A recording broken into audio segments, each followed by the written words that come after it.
श्री संतान गोपाल स्तोत्र। ओम अस्य श्री संतान गोपाल मंत्रस्य श्री नारद ऋषिः अनुष्टुप् छन्दः श्री कृष्णो देवता ग्लौं बीजं नमः शक्तिः पुत्रार्थे जपे विनियोगः। ओम श्रीं ह्रीं क्लीं ग्लौं ओम देवकी सुत गोविंद वासुदेव जगत्पते देहि मे तनयं कृष्ण त्वामहं शरणं गतः। श्रीशां कमलपत्राक्षं देवकी नंदनं हरिं सुत संप्राप्तये कृष्णं नमामि मधुसूदनं।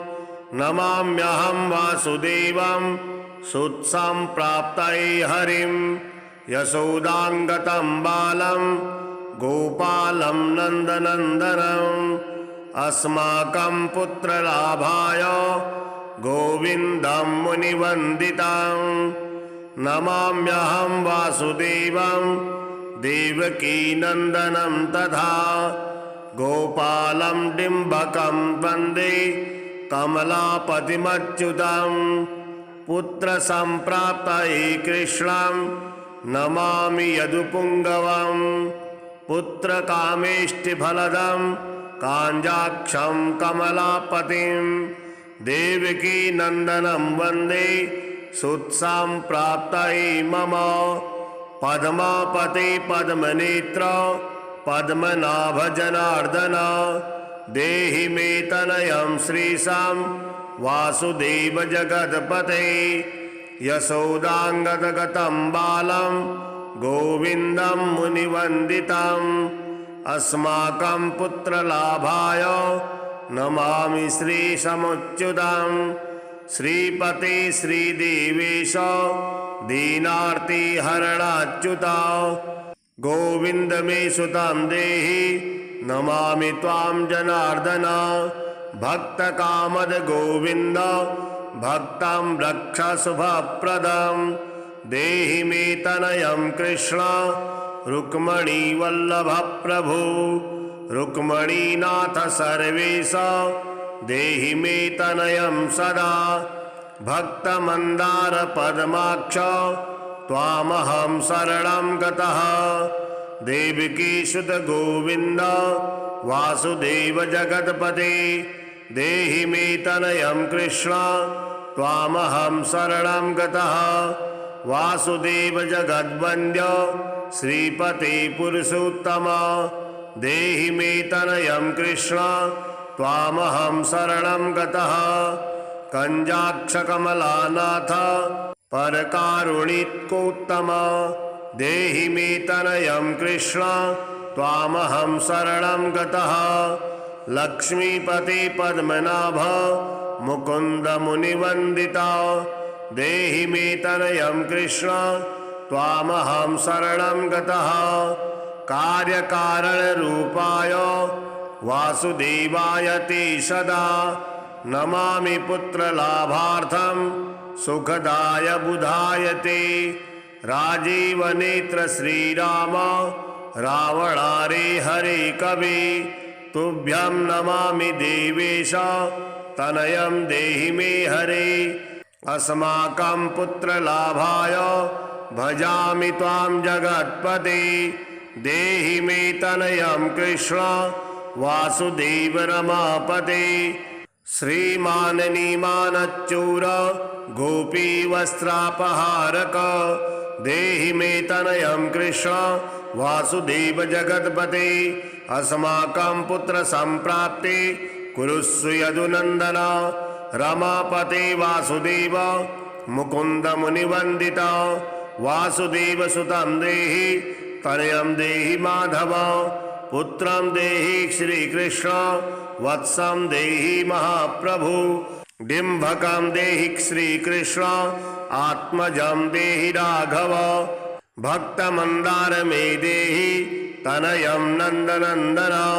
नंदनं देहि मे कृष्ण वासुदेव जगत्पते कमलानाथ गोविंद मुकुंद मुनिवंदिता अन्यथा शरणं नास्ति त्वमेव शरणं मम सुतं देहि श्रियं पुत्रं प्रदेहि मे यशोदास्तन्यपानज्ञं पिबन्तं यदुनन्दनं वन्देऽहं पुत्रलाभार्थं कपिलाक्षं हरिं सदा नन्दनन्दन देवेश नन्दनं देहि मे प्रभु रमापते वासुदेव श्रियं पुत्रं जगत्पते पुत्रं श्रियं पुत्रं मे देहि माधव अस्माकं दीनवाक्यस्य अवधारय श्रीपते गोपालडिम्भ गोविंद वासुदेव रमापते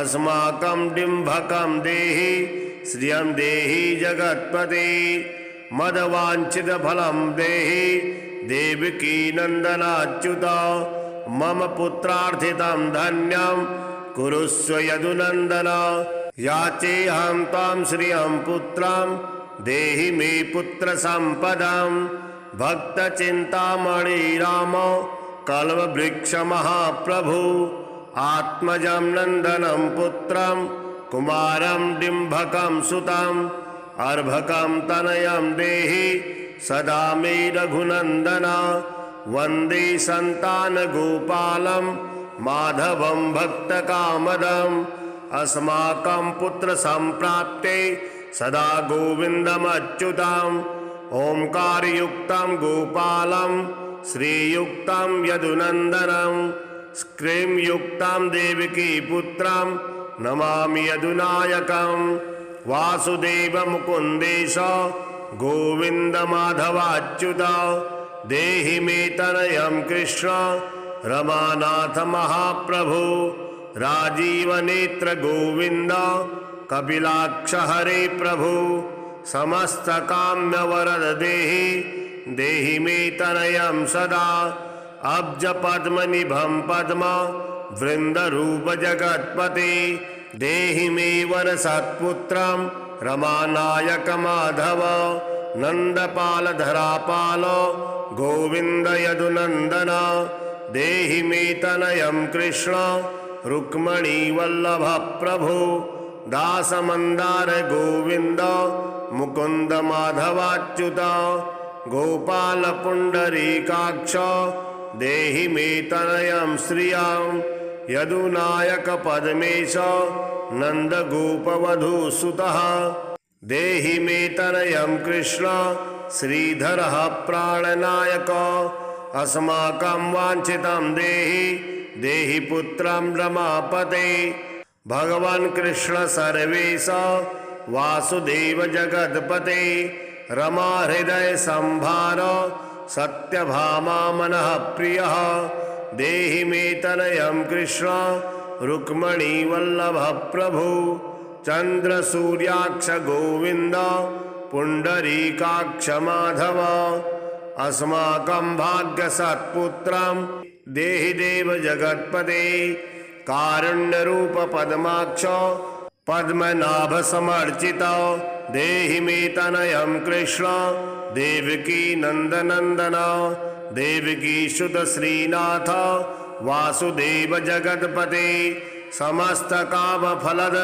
देहि मे तनयं सदा भक्त मंदार गंभीर शंकराच्युत माधव देहि मे तनयं गोप बालवत्सल श्रीपते श्रीपते वासुदेवेश देवकी प्रिय नंदन भक्त मंदार मे देहि तनयं जगतां प्रभु जगन्नाथ रमानाथ भूमिनाथ दयानिधि वासुदेव सर्वेश देहि मे तनयं प्रभु श्रीनाथ कमलपत्राक्ष वासुदेव जगत्पते देहि मे तनयं कृष्ण त्वामहं शरणं गतः दास मंदार गोविंद भक्त चिंतामणे प्रभु देहि मे तनयं कृष्ण त्वामहं शरणं गतः गोविंद पुंडरीकाक्ष रमानाथ महाप्रभु देहि मे तनयं कृष्ण त्वामहं शरणं गतः श्रीनाथ कमलपत्राक्ष गोविंद मधुसूदन मदपुत्र फल सिद्ध्यर्थं भजामि त्वां जनार्दन स्तन्यं पिबन्तं जननी मुखाम्बुजं विलोक्य मन्दस्मितमुज्ज्वलाङ्गं स्पृशन्मन्यस्तनमुङ्गुलीभिर्वन्दे यशोदाङ्गतं मुकुन्दं याचेऽहं पुत्रसन्तानं भवन्तं पद्मलोचन देहि मे तनयं कृष्ण त्वामहं शरणं गतः अस्माकं पुत्रसम्पेतश्चिन्तयामि जगत्पते शीघ्रं मे देहि दातव्यं भवता मुनिवन्दिता वासुदेव जगन्नाथ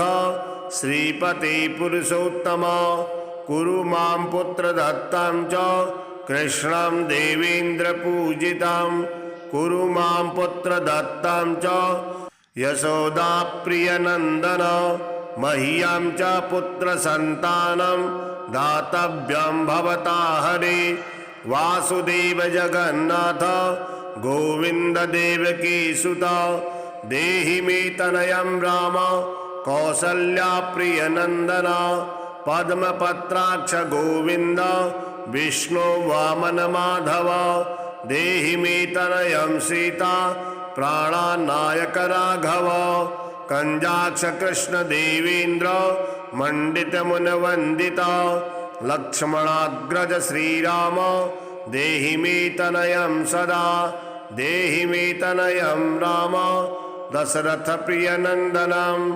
सीतानायक कंजाक्ष मुचुकुंद वरप्रद विभीषणस्य या लंका प्रदत्ता भवता पुरा अस्माकं तत्प्रकारेण तनयं देहि माधव भवदीयपदाम्भोजे चिन्तयामि निरन्तरं देहि मे तनयं श्रीता प्राणवल्लभ राघव राम मत्काम्य वरद पुत्रोत्पत्ति फलप्रद देहि मे तनयं श्रीश कमलासन वंदिता राम राघव सीतेश लक्ष्मणानुज देहि मे भाग्यवत् पुत्र संतानम दशरथात्म श्रीपते देवकी गर्भ संजात यशोदा प्रिय नंदन देहि मे तनयं राम कृष्ण गोपाल माधव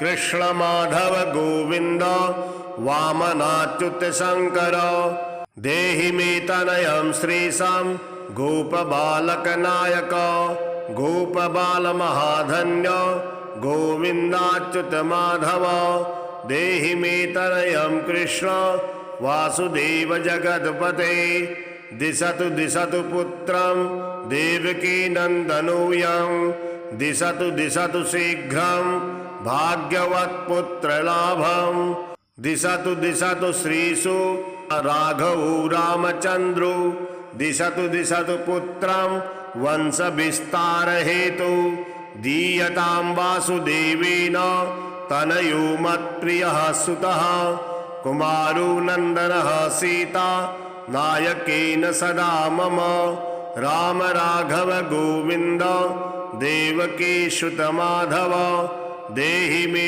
तनयं श्रीश गोप बालक नायक राघव गोविंद देवकी पुत्र माधव श्रीपते गोप बालक नायक श्री कृष्ण मुझे पुत्र दीजिए वंश विस्तारकं पुत्रं देहि मे मधुसूदन सुतं देहि त्वामहं शरणं गतः अमाभीष्टसुतं देहि कंसारी माधवाच्युत सुतं देहि त्वामहं शरणं गतः चंद्रार्घकल्पपर्यन्तं तनयं देहि माधव श्रुतं देहि त्वामहं शरणं गतः विद्यावन्तं बुद्धिमन्तं श्रीमतां तनयं सदा देहि मे तनयं कृष्ण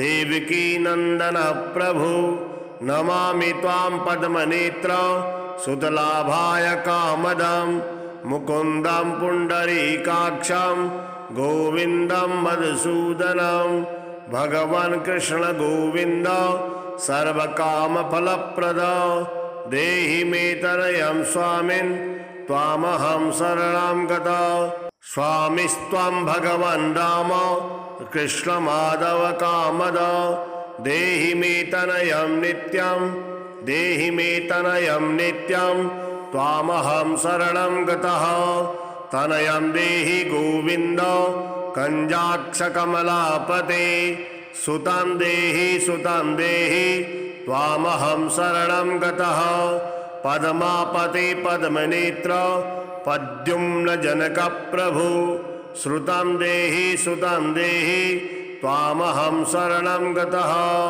शंख चक्र गदा खड्ग सारंग पाणि रमापते देहि मे तनयं कृष्ण त्वामहं शरणं गतः नारायण रमानाथ राजीव पत्रलोचन सुतं देहि देवेश पद्म पद्मानुवंदिता राम राघव गोविंद देवकी वरनंदन रुक्मणीनाथ सर्वेश नारदादिसुरार्चिता देवकी सुत गोविंद वासुदेव जगतपते देहि मे तनयं श्रीश गोप बालक नायक मुनि वंदित गोविंद रुक्मणी वल्लभ प्रभु देहि मे तनयं कृष्ण त्वामहं शरणं गतः गोपिकार्जित पंकज मकरंदासक्त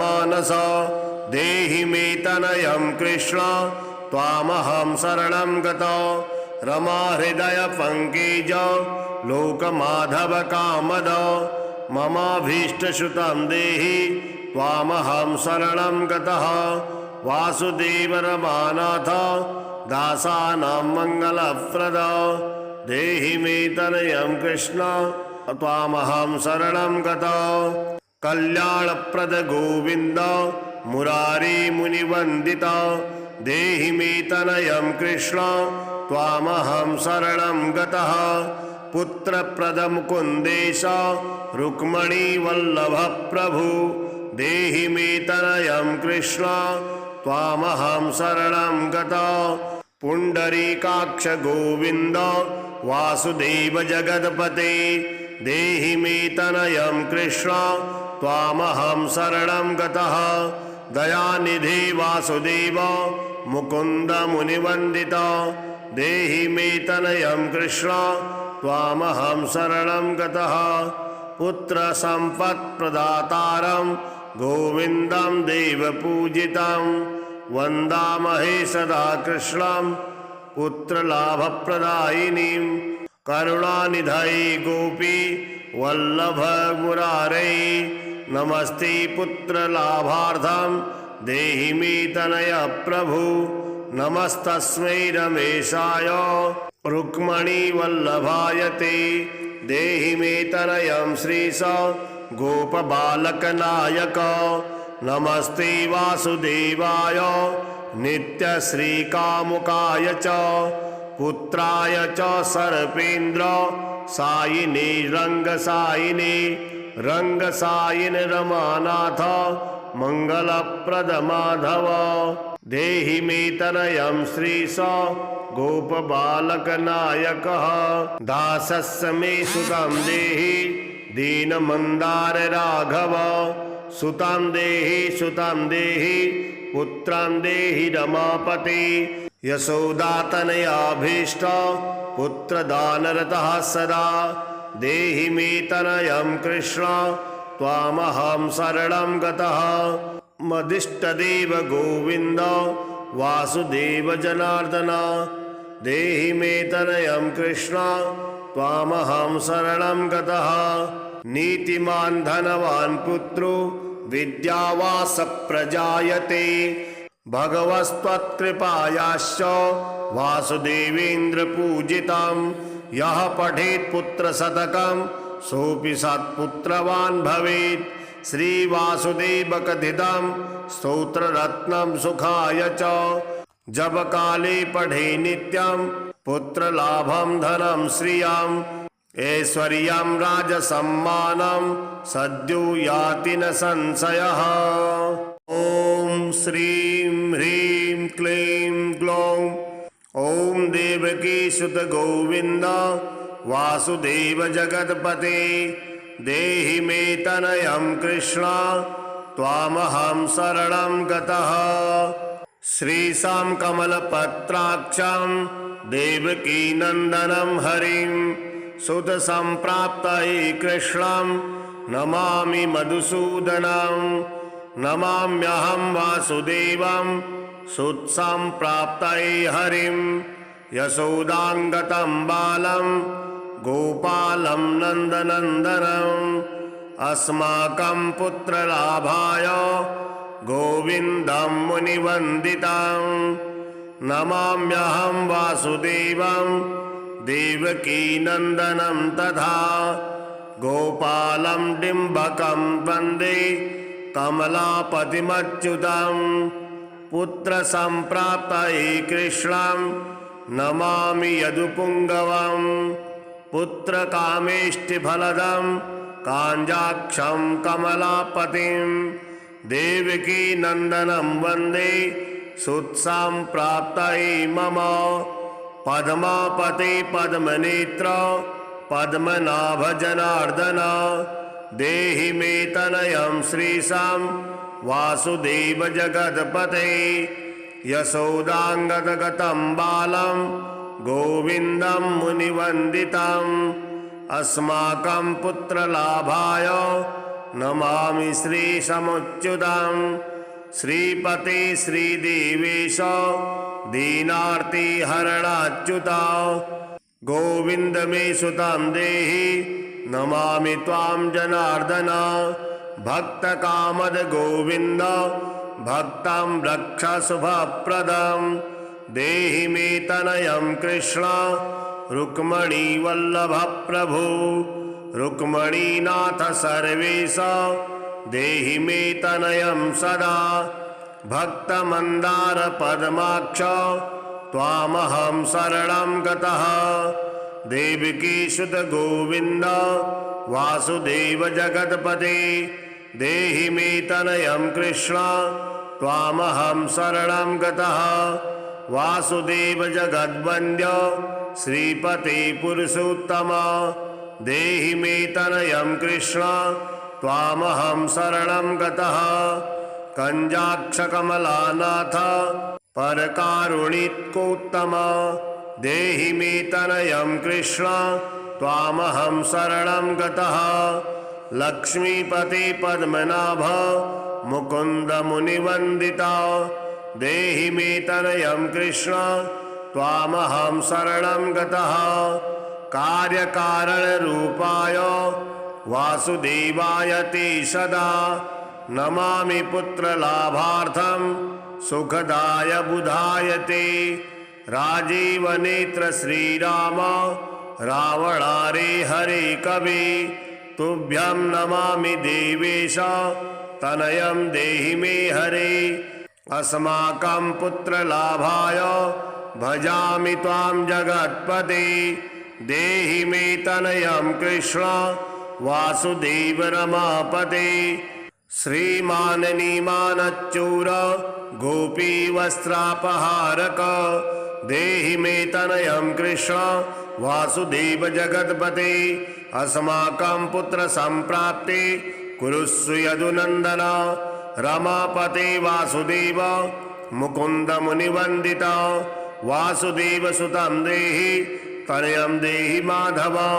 पुत्रं देहि श्रीकृष्ण वत्सं देहि महाप्रभु।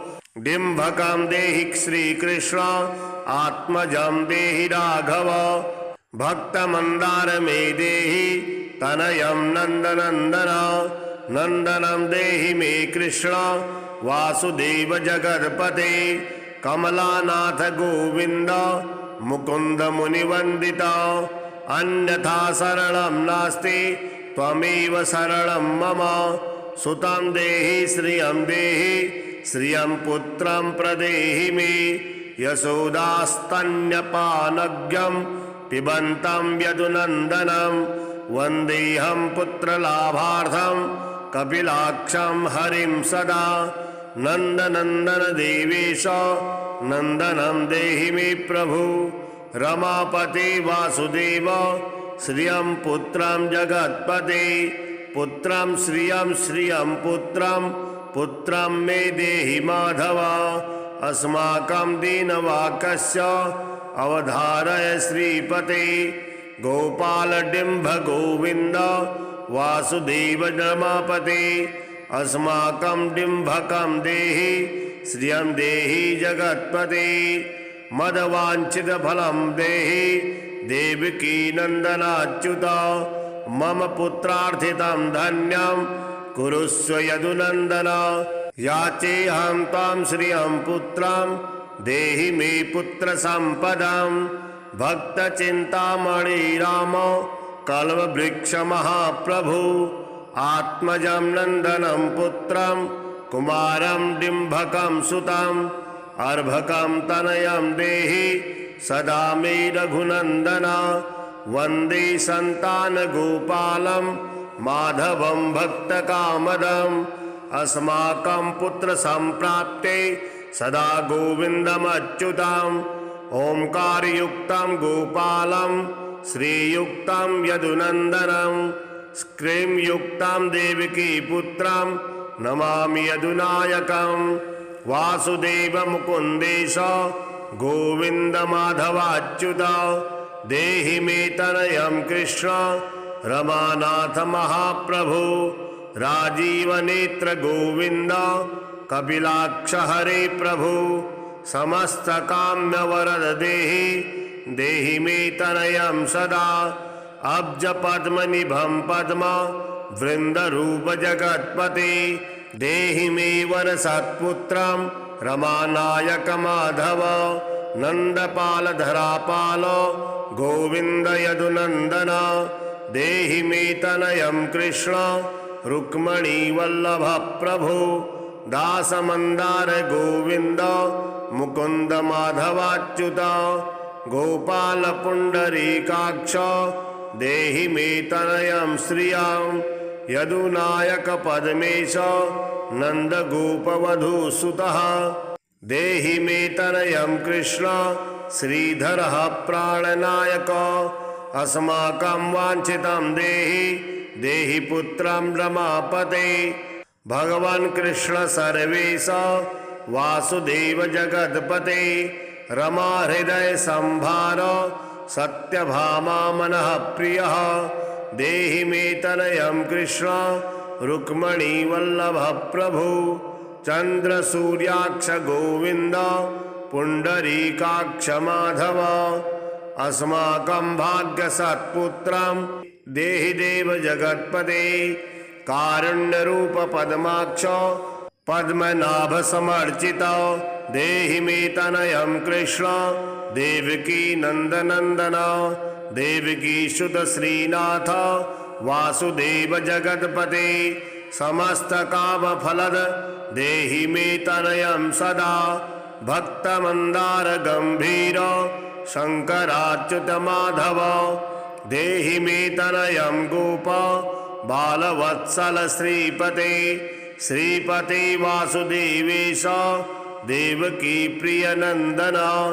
भक्त मंदार मे देहि तनयं जगतां प्रभु। जगन्नाथ रमानाथ भूमिनाथ दयानिधि। वासुदेव सर्वेश देहि मे तनयं प्रभु। श्रीनाथ कमलपत्राक्ष वासुदेव जगत्पते। देहि मे तनयं कृष्ण त्वामहं शरणं गतः। दास मंदार गोविंद भक्त चिंतामणे प्रभु। देहि मे तनयं कृष्ण त्वामहं शरणं गतः। गोविंद पुंडरीकाक्ष रमानाथ महाप्रभु। देहि मे तनयं कृष्ण त्वामहं शरणं गतः। श्रीनाथ कमलपत्राक्ष गोविन्द मधुसूदन मदपुत्र फलसिद्ध्यर्थं भजामि त्वां जनार्दन। स्तन्यं पिबन्तं जननी मुखाम्बुजं विलोक्य मन्दस्मितमुज्ज्वलाङ्गं स्पृशन्मन्यस्तनमुङ्गुलीभिर्वन्दे यशोदाङ्गतं मुकुन्दं।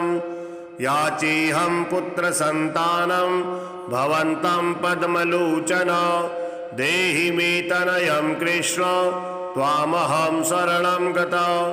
अस्माकं पुत्रसम्पेतश्चिन्तयामि जगत्पते शीघ्रं मे देहि दातव्यं भवता मुनिवन्दिता।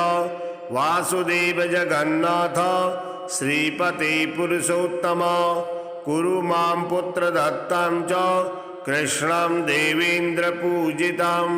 कुरु मां पुत्रदत्तं च यशोदाप्रियनन्दन मह्यं च पुत्रसन्तानं दातव्यं भवता हरे। वासुदेव जगन्नाथ गोविन्द देवकी सुत देहि मे तनयं राम कौसल्या प्रियनन्दन।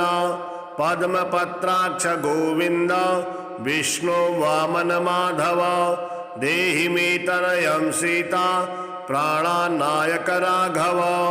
कंजाक्ष कृष्ण देवेन्द्र मंडित मुनवंदित लक्ष्मणाग्रज श्रीराम देहि मे तनयं सदा। देहि मे तनयं राम दशरथ प्रियनंदनम सीतानायक कंजाक्ष मुचुकुंद वरप्रद। विभीषणस्य या लंका प्रदत्ता भवता पुरा अस्माकं तत्प्रकारेण तनयं देहि माधव। भवदीयपदाम्भोजे चिन्तयामि निरन्तरं देहि मे तनयं श्रीता प्राणवल्लभ राघव। राम मत्काम्य वरद पुत्रोत्पत्ति फलप्रद देहि मे तनयं श्रीश कमलासन वंदिता। राम राघव सीतेश लक्ष्मणानुज देहि मे भाग्यवत् पुत्र संतानं दशरथात्म श्रीपते। देवकी गर्भ संजात यशोदा प्रिय नंदन देहि मे तनयं राम कृष्ण गोपाल माधव। कृष्ण माधव गोविंद वामनाच्युत शंकर देहि मे तनयं श्रीशं गोप बालक नायक। गोप बाल महाधन्य गोविंदाच्युत माधव देहि मे तनयं कृष्ण वासुदेव जगत्पते। दिशतु दिशतु पुत्रं देवकी नंदनोऽयं दिशतु दिशतु शीघ्रं भाग्यवत् पुत्रलाभं। दिशतु दिशतु श्रीषु राघवो रामचन्द्रो दिशतु दिशतु पुत्रं वंश विस्तार हेतु। दीयतां वासुदेवेन तनयो मत्प्रियः सुतः कुमारो नन्दनः सीता नायकेन सदा मम। राम राघव गोविन्द देवकी सुत माधव देहि मे तनयं श्रीश गोप बालक नायक।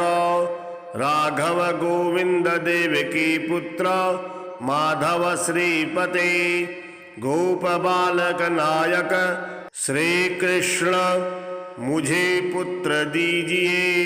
वंश विस्तारकं पुत्रं देहि मे मधुसूदन। सुतं देहि त्वामहं शरणं गतः। अमाभीष्टसुतं देहि कंसारी माधवाच्युत। सुतं देहि त्वामहं शरणं गतः।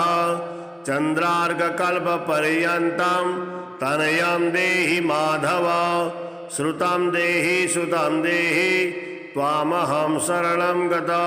विद्यावन्तं बुद्धिमन्तं श्रीमतं तनयं सदा देहि मे तनयं कृष्ण देवकी नंदन प्रभु।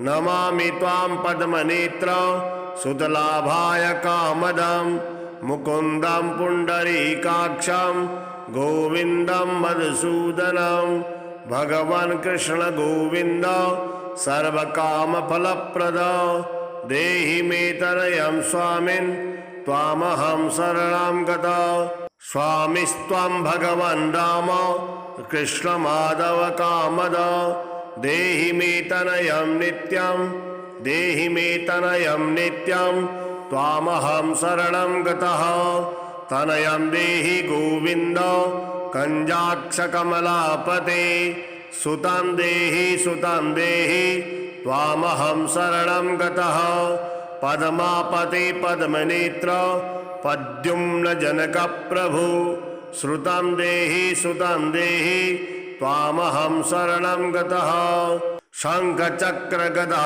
खड्ग सारंग पाणि रमापते देहि मे तनयं कृष्ण त्वामहं शरणं गतः नारायण रमानाथ राजीव पत्रलोचन सुतं देहि देवेश पद्म पद्मानुवन्दिता राम राघव गोविंद देवकी वरनंदन रुक्मणीनाथ सर्वेश नारदादिसुरार्चिता देवकी सुत गोविंद वासुदेव जगत्पते देहि मे तनयं श्रीश गोप बालक नायक मुनि वंदित गोविंद रुक्मणी वल्लभ प्रभु देहि मे तनयं कृष्ण त्वामहं शरणं गतः गोपिकार्जित पंकज मकरंदासक्त मानस देहि मे तनयं कृष्ण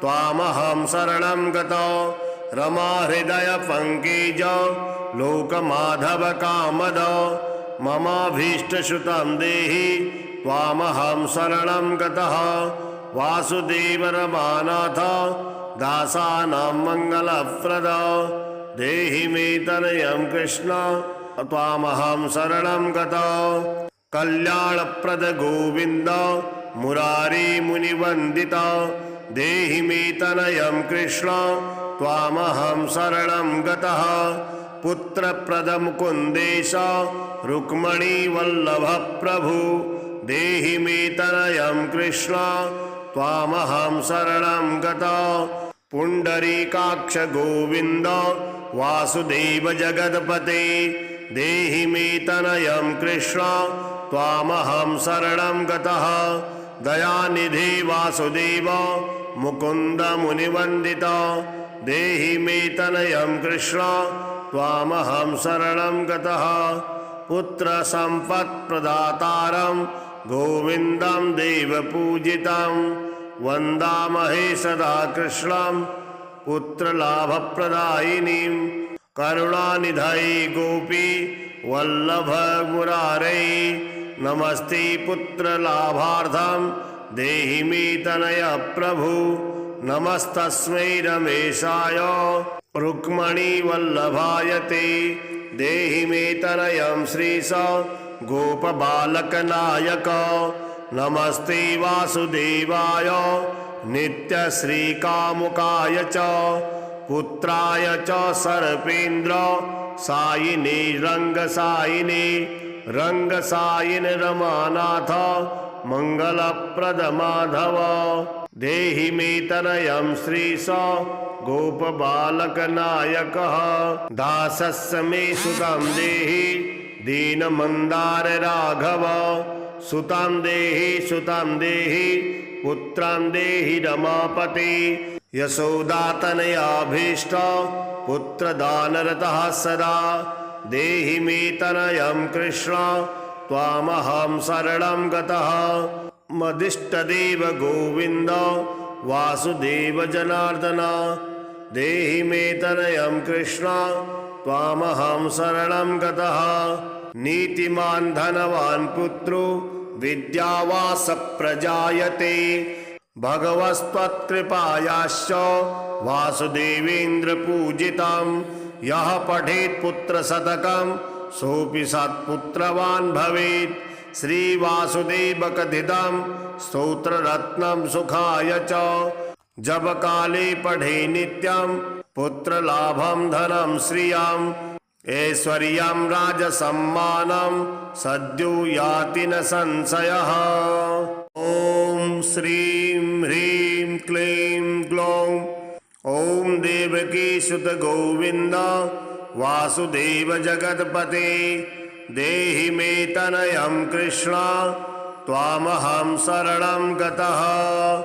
श्रीशां कमलपत्राक्षं देवकीनन्दनं हरिं सुतसम्प्राप्तये कृष्णं नमामि मधुसूदनं।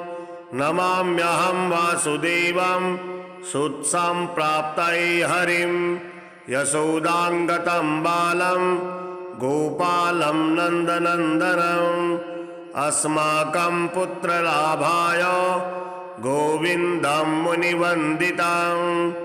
नमाम्यहं वासुदेवं देवकीनन्दनं तथा गोपालं डिम्बकं वन्दे कमलापतिमच्युतं। पुत्रसम्प्राप्तये कृष्णं नमामि यदुपुङ्गवम् पुत्रकामेष्टिफलदं काञ्जाक्षं कमलापतिं देवकीनन्दनं वन्दे सुतसम्प्राप्तये मम। पद्मापते पद्मनेत्र पद्मनाभ जनार्दन देहि मे तनयं श्रीशां वासुदेव जगत्पते यशोदाङ्गदगतं बालं गोविन्दं मुनिवन्दितम् अस्माकं पुत्रलाभाय नमामि श्रीसमुच्युतं। श्रीपते श्रीदेवेश दीनार्तिहरणाच्युत गोविन्द मे सुतं देहि नमामि त्वां जनार्दन। भक्तकामद गोविन्द भक्तं रक्ष शुभप्रदम् देहि मे तनयं कृष्ण रुक्मणी वल्लभ प्रभु। रुक्मणीनाथ सर्वेश देहि मे तनयं सदा। भक्तमन्दार पद्माक्ष त्वामहं शरणं गतः। देवकीसुत गोविन्द वासुदेव जगत्पते देहि मे तनयं कृष्ण त्वामहं शरणं गतः। वासुदेव जगद्वन्द्य श्रीपते पुरुषोत्तम देहि मे तनयं कृष्ण त्वामहं शरणं गतः। कञ्जाक्षकमलानाथ परकारुणिकोत्तम देहि मे तनयं कृष्ण त्वामहं शरणं गतः। लक्ष्मीपते पद्मनाभ मुकुन्द मुनिवन्दिता देहि मे तनयं कृष्ण त्वामहं शरणं गतः।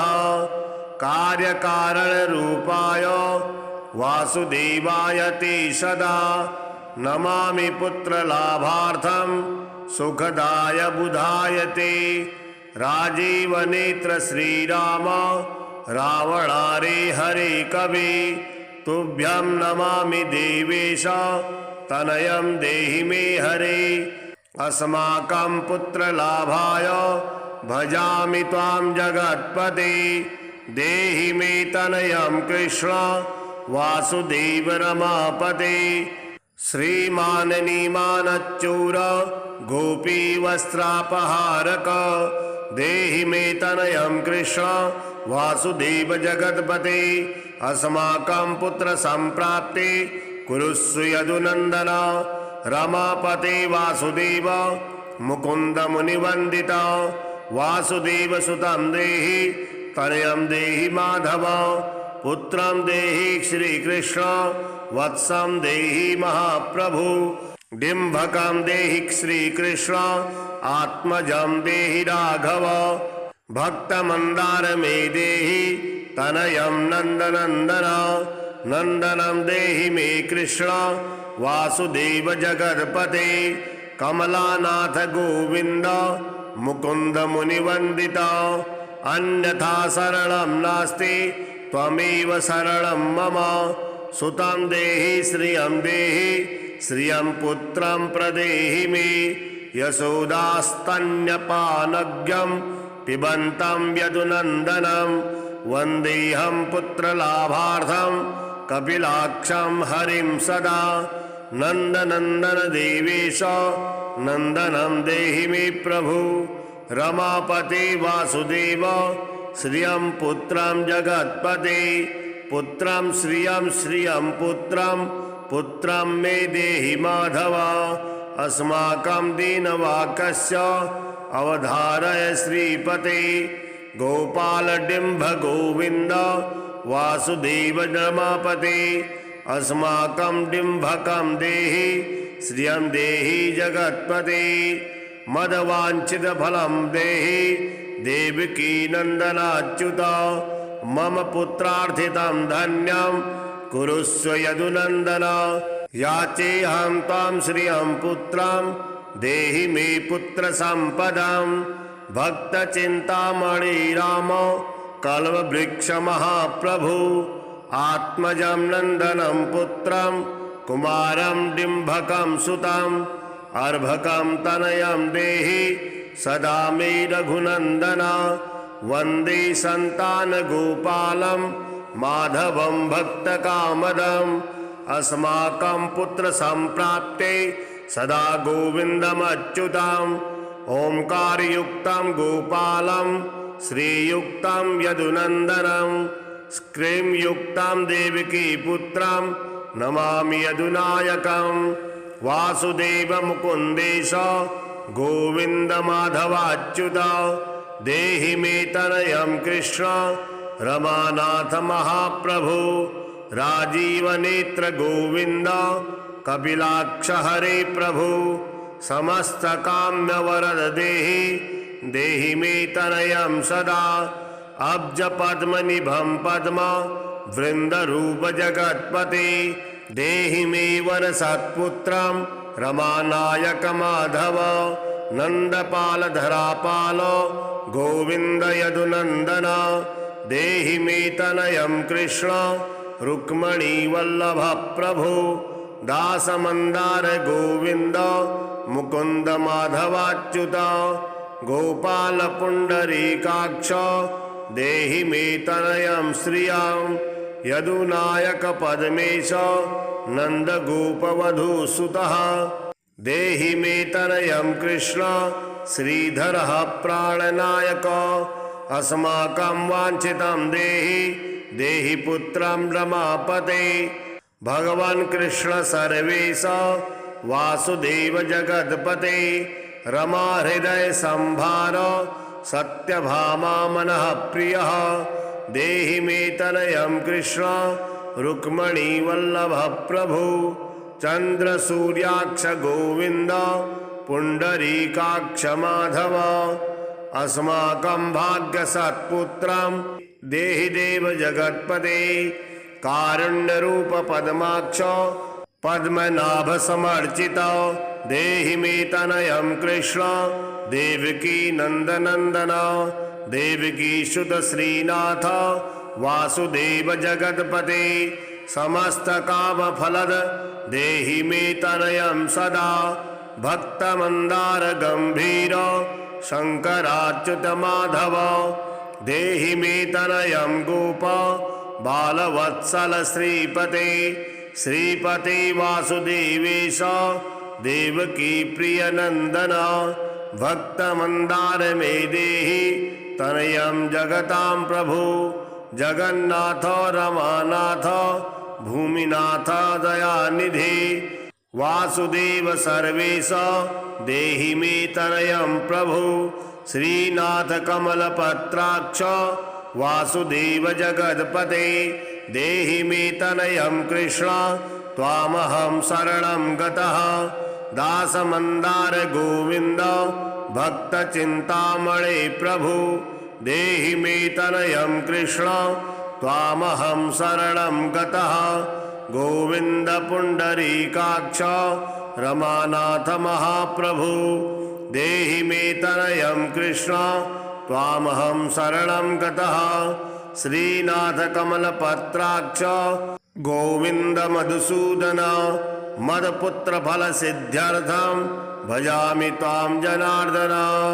स्तन्यं पिबन्तं जननी मुखाम्बुजं विलोक्य मन्दस्मितमुज्ज्वलाङ्गं स्पृशन्मन्यस्तनमुङ्गुलीभिर्वन्दे यशोदाङ्गतं मुकुन्दं। याचेऽहं पुत्रसन्तानं भवन्तं पद्मलोचन देहि मे तनयं कृष्ण त्वामहं शरणं गता। अस्माकं पुत्रसम्पेतश्चिन्तयामि जगत्पते शीघ्रं मे देहि दातव्यं भवता मुनिवन्दिता। वासुदेव जगन्नाथ श्रीपते पुरुषोत्तम कुरु मां पुत्रदत्तं च कृष्णं देवेन्द्रपूजितं कुरु मां पुत्रदत्तं च यशोदाप्रियनन्दन मह्यं च पुत्रसन्तानं दातव्यं भवता हरे। वासुदेव जगन्नाथ गोविन्द देवकी सुत देहि मे तनयं राम कौसल्या प्रियनन्दन। पद्मपत्राक्ष गोविन्द विष्णु वामन माधव देहि मे तनयं सीता प्राणनायक राघव। कंजाक्ष कृष्ण देवेन्द्र मंडित मुनवंदित लक्ष्मणाग्रज श्रीराम देहि मे तनयं सदा देहि मे तनयं राम। दशरथ प्रिय नंदनम सीतानायक कंजाक्ष मुचुकुंद वरप्रद विभीषणस्य या लंका प्रदत्ता भवता पुरा। अस्माकं तत्प्रकारेण तनयं देहि माधव भवदीयपदाम्भोजे चिन्तयामि निरन्तरं। देहि मे तनयं श्रीता प्राणवल्लभ राघव राम मत्काम्य वरद पुत्रोत्पत्ति फलप्रद। देहि मे तनयं श्रीश कमलासन वंदित राम राघव सीतेश लक्ष्मणानुज देहि मे भाग्यवत् पुत्र संतानं दशरथात्मज श्रीपते देवकी गर्भ संजात यशोदा प्रिय नंदन। देहि मे तनयं राम कृष्ण गोपाल माधव कृष्ण माधव गोविंद वामनाच्युत शंकर। देहि मे तनयं श्रीशं गोप बालक नायक गोप बाल महाधन्य गोविंदाच्युत माधव। देहि मे तनयं कृष्ण वासुदेव जगत्पते दिशतु दिशतु पुत्रं देवकी नंदनोऽयं दिशतु दिशतु शीघ्रं भाग्यवत् पुत्र लाभं। दिशतु दिशतु श्रीषु राघवो रामचंद्रो दिशतु दिशतु पुत्रं वंश विस्तार हेतु दीयतां वासुदेवेन तनयो मत्प्रियः सुतः कुमारो नंदनः सीता नायकेन सदा मम। राम राघव गोविंद देवकी सुत माधव देहि मे तनयं श्रीश गोप बालक नायक। राघव गोविंद देवकी पुत्र माधव श्रीपते गोप बालक नायक श्री कृष्ण मुझे पुत्र दीजिए वंश विस्तारकं पुत्रं देहि मे मधुसूदन। सुतं देहि त्वामहं शरणं गतः अमाभीष्टसुतं देहि कंसारी माधवच्युत। सुतं देहि त्वामहं शरणं गतः चंद्रार्ककल्पपर्यन्तं तनयं देहि माधव। श्रुतं देहि त्वामहं शरणं गतः विद्यावन्तं बुद्धिमन्तं श्रीमतं तनयं सदा देहि मे तनयं कृष्ण देवकी नंदन प्रभु। नमामि त्वां पद्मनेत्र सुतलाभाय कामदं मुकुन्दं पुण्डरीकाक्षं गोविन्दं मधुसूदनं भगवान् कृष्ण गोविन्द सर्वकामफलप्रद देहि मे तनयं स्वामिन् त्वामहं शरणं गता स्वामिस्त्वं भगवन् राम कृष्ण माधव कामद देहि मे तनयं नित्यं देहि मे तनयं नित्यं त्वामहं शरणं गतः तनयं देहि गोविन्द कञ्जाक्षकमलापते सुतं देहि त्वामहं शरणं गतः पद्मापते पद्मनेत्र पद्युम्न जनक प्रभु श्रुतं देहि त्वामहं शरणं गतः शंख चक्र गदा खड्ग सारंग पाणि रमापते देहि मे तनयं कृष्ण त्वामहं शरणं गतः नारायण रमानाथ राजीव पत्रलोचन सुतं देहि देवेश पद्म पद्मानुवन्दिता राम राघव गोविंद देवकी वरनंदन रुक्मणीनाथ सर्वेश नारदादिसुरार्चिता देवकी सुत गोविंद वासुदेव जगतपते देहि मे तनयं श्रीश गोपबालक नायक मुनिवंदित गोविंद रुक्मणी वल्लभ प्रभु देहि मे तनयं कृष्ण त्वामहं शरणं गतः गोपिकार्जित पंकज मकरंदासक्त मानस देहि मे तनयं कृष्ण त्वामहं शरणं गतः रमा हृदय पंकज लोकमाधव कामद ममाभीष्टसुतं देहि त्वामहं शरणं गतः वासुदेव रमानाथ दासानां मंगलप्रद देहि मे तनयं कृष्ण त्वामहं शरणं गतः कल्याणप्रद गोविंद मुरारी मुनिवंदिता देहि मे तनयं कृष्ण त्वामहं शरणं गतः पुत्रप्रद मुकुन्देश रुक्मणी वल्लभ प्रभु देहि मे तनयं कृष्ण त्वामहं शरणं गतः पुण्डरीकाक्ष गोविंद वासुदेव जगतपते देहि मे तनयं कृष्ण त्वामहं शरणं गतः दयानिधि वासुदेव मुकुंद मुनिवंदिता देहि मे तनयं कृष्ण त्वामहं शरणं गतः पुत्र संपत्प्रदातारं गोविन्दं देवपूजितं वन्दामहे सदा कृष्णं पुत्रलाभप्रदायिनीं करुणानिधये गोपी वल्लभ मुरारे नमस्ते पुत्रलाभार्थं देहि मे तनय प्रभु नमस्तस्मै रमेशाय रुक्मणी वल्लभाय ते देहि मे तनयं श्रीश गोपबालकनायक नमस्ते वासुदेवाय नित्यश्रीकामुकाय च पुत्राय च सर्पेन्द्र सायिने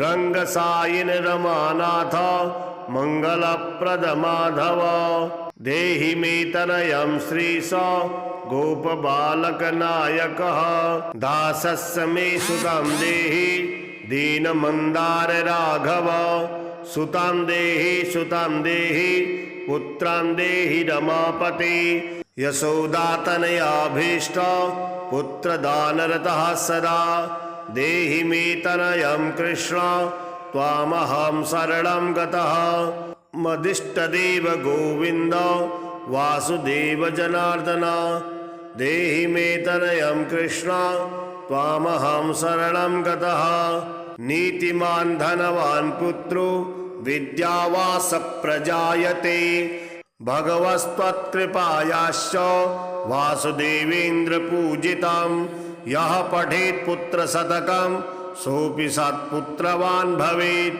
श्रीवासुदेव कथितं स्तोत्ररत्नं सुखाय च जप काले पठे नित्यं पुत्रलाभं धनं श्रियम् ऐश्वर्यं राजसम्मानं सद्यो याति न संशयः।